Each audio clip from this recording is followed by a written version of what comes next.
Watching the video, there's a moment where you're trying to get that record. Finally, when you hit the one that was it, you called it. How did you know? What was the feeling inside your body? Welcome back. We are going to be talking about a lot of things that we need to catch you guys up on, pretty much. So, if you guys the greatest day of all days. 2 world records in one day. We're going to start with it. We finished up filming with Michael Block. We had some weather issues with our flights, and we ended up getting out of there on a last-minute flight and got up to Wyoming about 1 or 2 in the morning. And the weather was chilly and windy and all this stuff, and we decided to kind of pull an audible with the original plan to hit on the 14th hole, and I think let's let Kyle kind of get into it. Let's rewind. Well, I think you need to rewind. You just went head first. Let's take it way back. COVID hits. I was born in 1996. Back in 1347, Christopher Columbus. He's the reason why he's on this planet right now, or at least we're in at Bear Lakes. But anyways, Kyle, for like 3 months while we started the Bombers Club, was talking about going to the middle of nowhere, Wyoming. And like, how did you find this place? He was going to play Abandoned Dunes, yada, yada. And he talked about hitting a golf ball 600 yards and us being, you know, in the sport of lawn drive and understanding ballistics and logistics and all that other stuff. It's like, you want to hit it how far? He's like, I want to go 600 yards. And we show up to this golf course. We ended up doing Tuesday, right? No, we did on a Monday. Monday, Jesus. So yeah, so like the window was Monday to Wednesday, and Wednesday was terrible.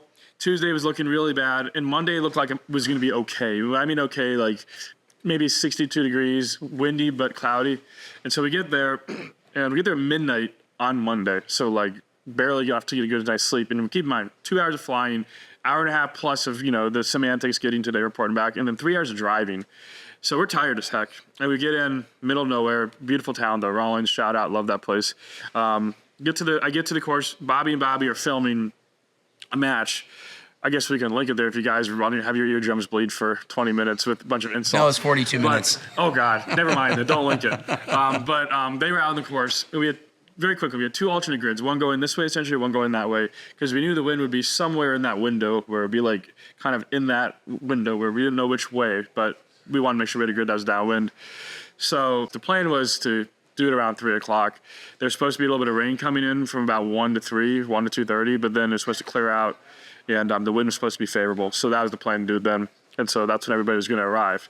So I'm kind of hanging out 11 o'clock, you know, like getting some stuff figured out, and thinking, okay, in about 2 hours, I'm going to start moving around. And then Bobby B comes busting through the door, past everybody. Like, he's beelining towards you. I see, like, it's like someone running through a field of crops, and you see, like, the crops, like, being displaced. It's like people being displaced. He's, like, burrowing through these people. And he bursts right in front of me. He's like, you got to go now, man. You got to go now. He's like, I don't care. You got to go now. The wind's perfect. I was, like, pissed at first. Like, dude, what the hell?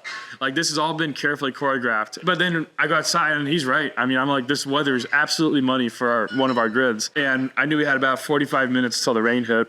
And so we scrambled about 150 people out within about 15 minutes. About 11:45 was when we officially made the call. I started hitting at 12. I was loose by 12:15. And by 12:30, 12:35, it was no longer feasible. And the rain hit at about 12:50. So about a 15, 20-minute window. He really, truly wanted to go 600 yards. And on ball 8, he hammers it. And the crazy part was going back to the day before, calling his coach, Bobby Peterson, who's like a master in ballistics. And I'm talking about weather, launch, spin, carry distance, what have you. Elevation, everything. And he's like, well, he has to do this at this degree. And he's got a big old country accent. He's like, who's hitting? And I'm like, Kyle. He goes, oh, man, he's good. In warm-ups, Kyle hit like maybe, two out of 3 balls out of 40. But granted, he was using range balls. I mean, using the Titleist Pro V1 left ashes during crunch time. But once he went like 520 or 525 with the range ball, we're like, dude, let's go. No, I was downgraded. He went 530 with a range ball the first day, actually. Let's be very specific about the weather conditions. They were awful. Okay, so first of all, if you guys haven't seen the video yet, I was down grid with so the walkie-talkie. It was legitimately cold. It wasn't just cool. It was I couldn't feel my hands. I couldn't feel the button. So I didn't even know whether or not I was pushing it. The little tiny rubber button on the side of the microwave. I was like, you know, I didn't have any feelings. So it was 6,800 feet of elevation, right? Yeah, only 11 feet from the tee box, which was a green, to, where it landed. And the best part about it is that we got there the day before and we were like, man, if Kyle hits where he wants to hit, which he was, he's hard-headed. He wanted to hit on number 14 the entire time. And granted, if it was downwind, that would have been a beautiful hole where he could have gone over 600 yards. But we had to make a change. Like, we were kind of looking to see certain areas and we're like, well, maybe if he goes on this green here on number 12, we had to be downwind. We had to be as close to directly downwind as we could be. Corner of the 12th par 3 green at the course. Here's the crazy part. Hitting off the green, and it was 6,800 feet elevation, 30 mile an hour downwind, only downhill 11 feet. So those of you listening, there was no help from concrete. There was no help from, an elevated tee box. It's pretty flat. Obviously, there's elevation, and obviously, we're downwind. Like, you're going for the longest drive ever hit. Of course, you're going to have variables that are aiding you. But he still had to carry one about 510 yards to hit that 579. Where he hit that one spot. That was unbelievable. Because where I was standing, a big kick, but when I called Bobby Peterson, it was 483 yards just to that truck to get to that. Yeah. I mean, that's ridiculous. I don't care if it's elevated or not. And it wasn't 30 mile per hour winds when he hit. And he had a little bit of over the right shoulder, where it was a little right to left. But Kyle rode out that wind, and that ball, that eighth ball that he hit, we knew was going to be good. But he hit other balls too that would have gone farther. But he might have been 2 yards right where he carried it 520 yards, and it just went into the bushes we were not hitting on a regular. The big thing I like, and this is the internet being the internet, but like a lot of the comments say, oh, it's elevation, or oh, it's downwind. Now, a single person mentioned the fact that it was basically Lakewood. It was 51 degrees, blowing 20 miles an hour. It was overcast. So someone could have mentioned that, at least, if you're going to mention the other stuff. But I only think, remember, it's cold. I honestly don't know how he hit golf balls. It was that cold, let alone when I going walked back, 230. I'll bring this back, fast forward a little bit. So I hit the record, and I went back out because the plan was I still wanted to go over 600, and in my mind I'm like, okay, yeah, we got it. That's good. Got some insurance, and we go back out when the rain blows off and got wind. And I stepped back out there at 3:00, and I'm like, what did I do this morning? But I think what it was the wind still hadn't quite kicked up, and I got loose and warm, and I was able to build off of the adrenaline and get into a nice pocket where I was in a low 230s ball speed. And so we never were able to go back out. And here was the issue: we had advertised this event to be at 3:00. Actually, it was 4.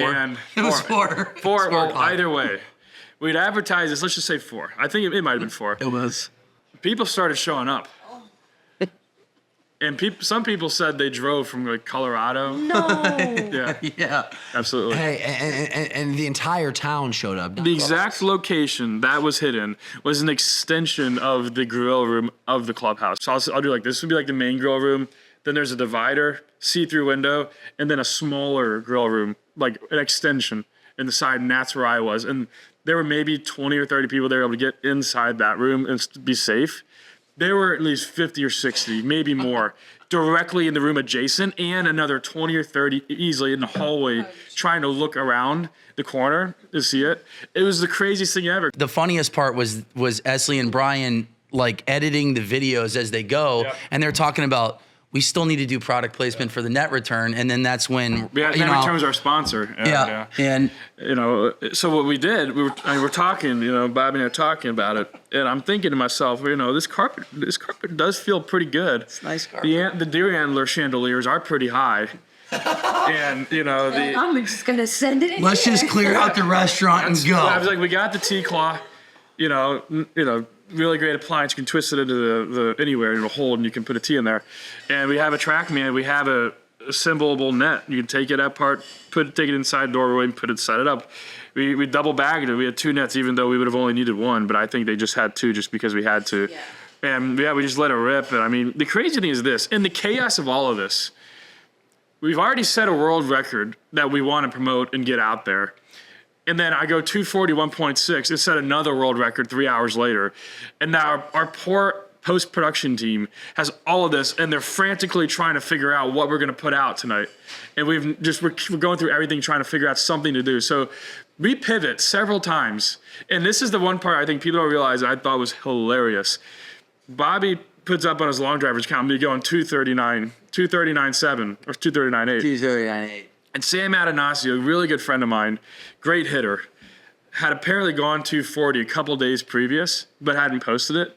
So in response to Bobby, I believe, I'm not sure, but I've talked to Sam about it. He's a really great hitter. In response to Bobby posting 239.8, he posted his 240.4 that he had kind of embargoed over a couple days, not knowing that I'd also gone 241.6, but our intention at the time was to post the 579 instead of the 241. But because we couldn't quite get the post of the 579 where we wanted it, we decided last minute to pivot and put up the 241. It must be so hard just freaking doing all these things. I had to go to the head pro's office. I literally told them, I said, I got to go to the head pro's office, shut the door, and have solitude. Because the entire day was nuts from beginning to end. And I was on my wit's end about this. And so, like, we finally did fire up 241. And yeah, that's how it happened. Like, Bobby put up the 239.98. Sam put up his 240.4. And then I put up my 241.6. It's just really funny how it worked out. And it was really cool because it was the first time in long drive history that 240 ball speeds had been shown for the first time by two different people in the same day. And I thought that was really cool. But it was just a really cool event. Wait, hold on. Because I wasn't there, right? And so chaos. I am You were there in someone who spirit. was like watching the video. And something I have found so interesting about you, Kyle, is that you know yourself so well as a hitter. And as I was watching the video, there's a moment where you're trying to get that record, and I can see you being like, "That's not it. That's not it." And finally, when you hit the one that was it, you called it as it went. You said, "That one looks it. I think that one's it." Even you called it.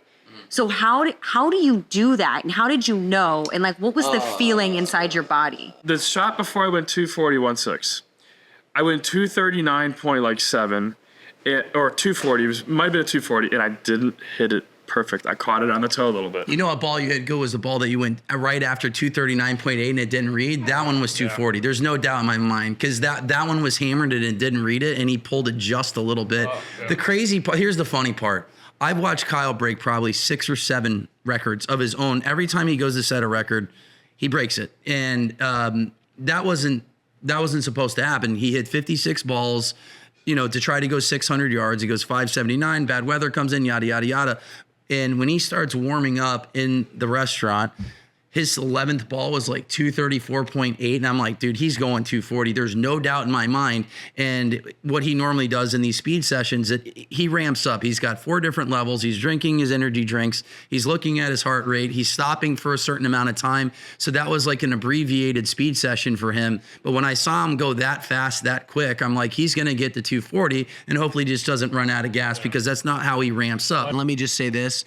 It's not a coincidence that Kyle set 2 world records in one day, right? Ball speed is correlated very strongly with how far the ball goes, and the fact that he was able to put up 230 plus ball speed in essentially feels like 45-degree weather is absolutely insane. And I truly believe that he was the only person on the planet that could go anywhere near 579 in those conditions. Yes, it was downwind. Yes, you're at elevation.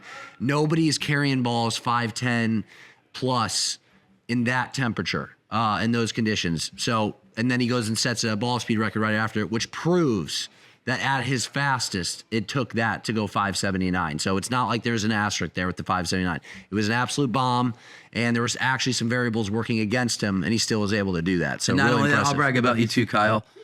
At the World Championships, he was the fastest guy, ball speed average by 7 miles per hour. You're talking about the longest hitters of the golf ball on the planet, and he was 7 miles per hour faster, which is absolutely unbelievable at 226. And there was balls that he hit in one of the sets where they didn't read 3 or 4 of his balls that you can probably guarantee more like you. 227, 228 average. And Yeah. your hair is glorious. Absolutely. Still try to catch up to you. But it was an incredible couple months for you guys. This has been an incredible run. We've all been able to do some great stuff with this company, from breaking records to making really funny videos and doing a great job presenting things to people that, they might not otherwise be exposed to that help improve their lives. And I think that's really cool. And it's been a lot of fun to set these records, to be a part of this, and to have fun with this crew. So it's been a really fun journey so far. And there's going to be a lot of great stuff coming out in the future, a lot more records being broken, a lot more cool stuff being shot. So stay tuned for that, guys. And until next time, you'll see you guys on the golf course. Take care.